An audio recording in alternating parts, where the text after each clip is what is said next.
राम राम जी। 150 साल पहले का हरियाणा वीडियो सीरीज में आपका स्वागत है। आज बात करते हैं पानीपत की पहली लड़ाई की। सन 1525 ईस्वी में बाबर ने अपने रिश्तेदार अलाउद्दीन आलिम खान को एक मुगल सेना के साथ सुल्तान इब्राहिम लोदी के खिलाफ भेजा। अलाउद्दीन को पानीपत के परीजादा मियां सुलेमान ने भी अपनी सेना के साथ इंदरी आकर ज्वाइन किया, लेकिन जब दिल्ली के पास हार हुई तो अलाउद्दीन पीछे हटकर पानीपत आया, जहां उसने सुलेमान को 3-4 लाख रुपए का धोखा दिया और भाग गया। बाद में वो दोबारा बाबर से मिला और अगले ही साल मुगल सेना ने दिल्ली की ओर कूच किया। अंबाला से होते हुए बाबर शाहबाद पहुंचा, फिर यमुना नदी पार करके करनाल की ओर बढ़ा। उसे पता चला कि अलाउद्दीन हार गया और इब्राहिम लोदी अब गनौर तक पहुंच गया है।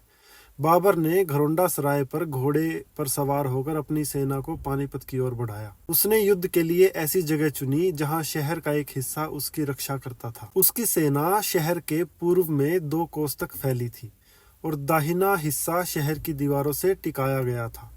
एक हफ्ते तक छोटी छोटी झड़पें होती रही। फिर आया दिन 21 अप्रैल 1526 का। इब्राहिम लोदी ने हमला किया, लेकिन उसकी सेना पूरी तरह परास्त हो गई। बाबर की सेना ने उन्हें दिल्ली तक खदेड़ दिया। जीता हुआ बाबर पानीपत के पश्चिम में एक हफ्ता रुका रहा। उसने इस जगह को शुभ माना। उसने सुल्तान मोहम्मद अंगुली को पानीपत का गवर्नर नियुक्त किया। इब्राहिम लोदी युद्ध में मारा गया।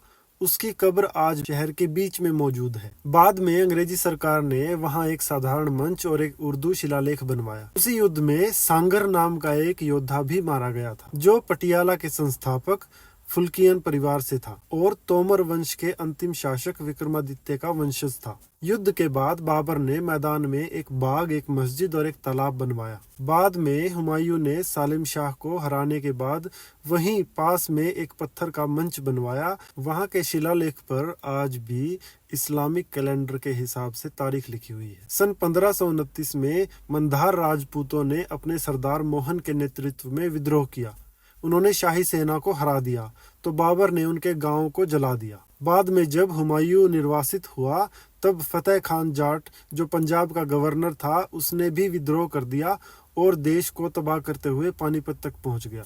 तो ये थी पहली पानीपत की लड़ाई की कहानी, जिसने भारत में मुगल साम्राज्य की नींव रखी। अगर आपको भी इतिहास में झांकना अच्छा लगता है तो जुड़े रहिए मेरे साथ। तब तक के लिए राम राम।